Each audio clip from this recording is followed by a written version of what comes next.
अगले क्वेश्चन की तरफ बढ़ते हैं। देखो इसमें क्या बोला गया, ओ एक ओरिजिन है, P Q R arbitrary triangle है, S be a point such that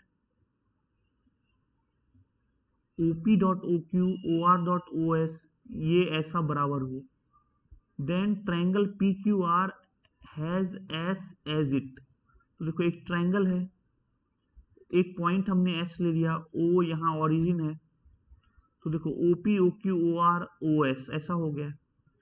तो हमने क्या किया, इसको इस साइड भेजा, इस साइड भेजा तो हमारा आ गया OP vector OQ vector minus OR vector plus OS vector OR vector OQ vector, ये जीरो हो गया।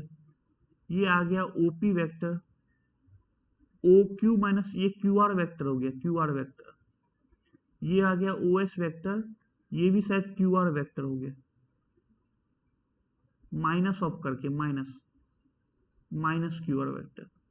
तो OP vector minus OS vector dot QR vector equal to zero.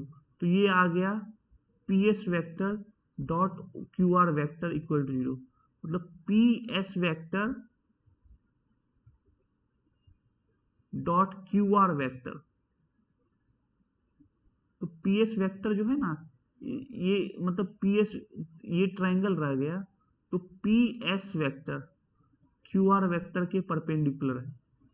इसी तरीके से इन दोनों को करोगे तो यहाँ परपेंडिकुलर आएगा, इन दोनों को करोगे तो यहाँ परपेंडिकुलर आएगा। मतलब क्या हो गया, ऑर्थो सेंटर, इन सेंटर, सेंट्रॉइड, सरकम सेंटर, ये सब तो नहीं होगा। आई बात समझ में?